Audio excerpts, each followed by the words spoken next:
Hey guys, so there's always some aspect of life which everyone tries way too hard in, including you. And this is called the hidden agenda function. So prepare to feel rather awkward about yourself.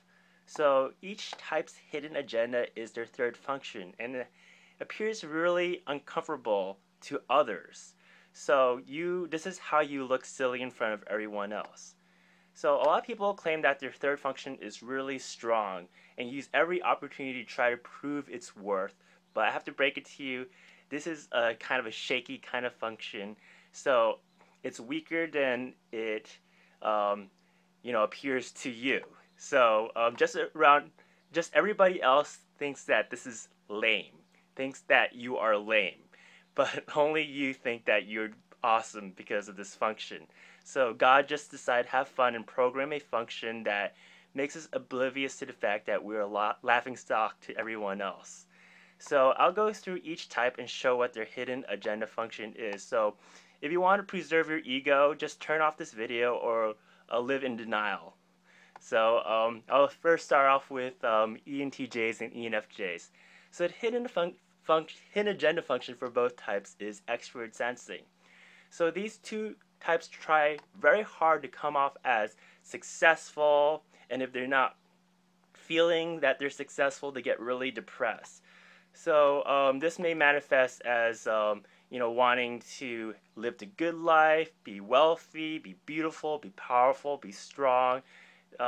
It could not necessarily though manifest as wearing bright clothing, having a flashy car, and they're afraid of appearing weak at all costs.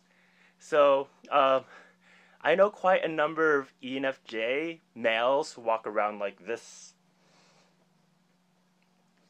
and a lot of ENFJs I know try very hard to be badass. Like a pattern I see is that they try to pretend to be goody two shoes in front of your parents, and then they pull you aside and they're like, "Hey, by the way, do you know that I'm a badass?" And then they try, they talk a lot about getting tattoos and piercings, and then put up edgy pictures of themselves on Facebook. So a lot of ENFJs I know are into kickboxing. Many ENTJs exercise way too much, and they really despise victim mentality. Another thing is driving, shiny cars way too fast. Um, it's not uncommon for ENTJs and ENFJs to have dating advice in which they tell you to be an animal on the prowl. So, INTPs and INFPs. The hidden agenda of these types is introvert sensing.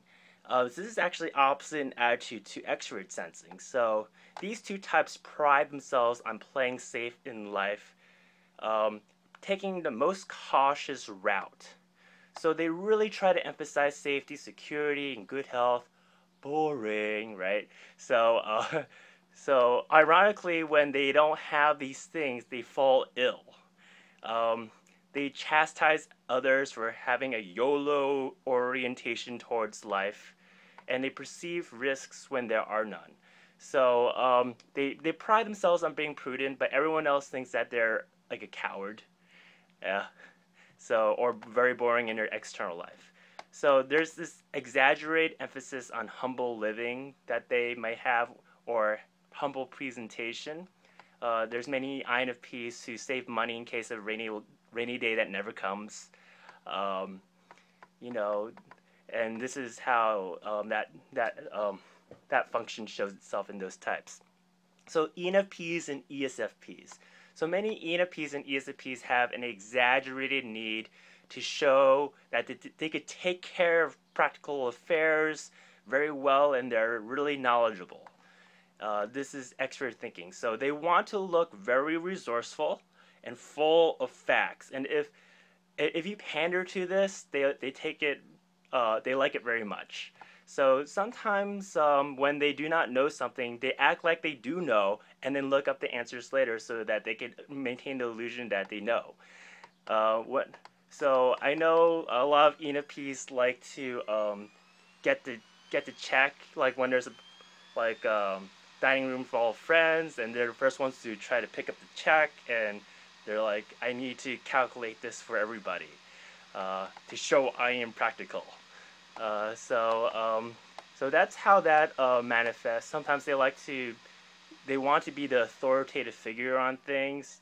Uh, so that's how that manifests. Um, so INFJs and ISFJs. Uh, so they have the opposite orientation. They have TI as a hidden agenda function. So they're very insistent on their own particular understanding of the universe, and they're resistant to outer facts and figures. And if you challenge their understanding of the universe, they get really defensive. And if they do not understand something, this is very embarrassing to them, so they don't admit to this. Um, they always would have some sort of explanation or try to avoid this kind of situation. So the good thing is that introvert thinking is subjective logic. So if their particular understanding is challenged, they could always tweak that argument in the oddest way in order to conform to their conclusions. Um, so if you want to boost their self-esteem, tell them, "Hey, you're so super logical," and they'll be happy. Um, and then there's a let's see. Oh, okay, let's move on to ENTPs and ESTPs. The hidden agenda of these two types is to be loved. This could, come off as being liked by others, but sometimes this could go to like need to be lauded, praised, and endorsed, and they might want honor and glory, and people like clapping around them, be like, "Yay, good job, awesome, you're wonderful." So if people do not respect them, they get scared. Um, so they might like try to ENTPs. They try to create like this teddy bear aura around them, so everyone can see that they're lovable and endearing. Um, and if people don't like them, ESTPs and ENTPs will try to win them back. Um, so let's see. They might have trouble reading inner emotions, so you have to be very expressive on the outside so that they can see that where you stand with them. ENTJs and INTJs and ISTJs. They have the hidden agenda function of introverted feeling.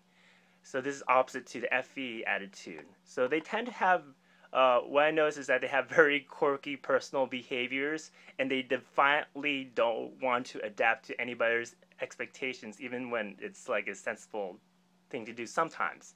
Like they just want to really prove that this is my own personal way of doing things. So they want to like be able to broadcast their idiosyncratic attitudes and views and feel safe to do so. That's how that comes off. This also leads to like idealization. So if people don't fit their ideals, they get sad because then there's no one to love. So they would try to kind of create like a mystical entity to fall in love with because that thing won't disappoint them in any way. Uh, so that's how that comes off. So ISTPs and ISFPs, they have NI, introvert intuition, hidden agenda. So they really want to believe. They want to believe in something. So how I see this is that sometimes they could be kind of repetitive or very clear cut about what their ideals and principles are. These are my ideals and principles. So they want to be ideologically consistent. This could, as a result, they could be fervently honest or deluded, and these are actually not mutually exclusive. Um, this is, in sociologics they have duality theory, so it's often they say that, oh, the ENFJ is the cult leader and the ISTP is the cult devotee, and this is why I think they're a cute couple. So the ISTP is a very capable type, but they need someone to like inspire them to be on a mission. So that's how this goes. This could result in interest in what's mystical, or if they're not spiritual, having really strong ideological beliefs, and if they are atheist, then they have to be religiously atheist. So ESFJ and ESTJs. So their hidden agenda is extrovert intuition. So many of these types insist that they are perfect.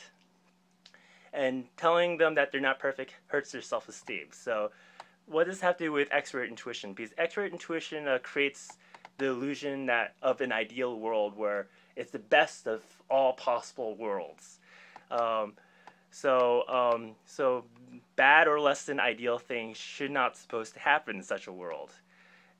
So these types always one way this manifests is that these two types are always on the move. They're like they have to keep abreast on every possibility, on everything in life because they have a fear of missing out.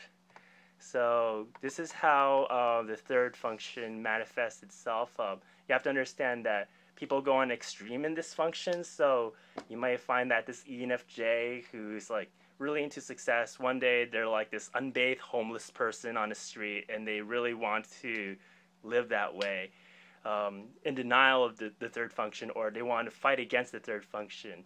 So that's the hidden agenda, everybody.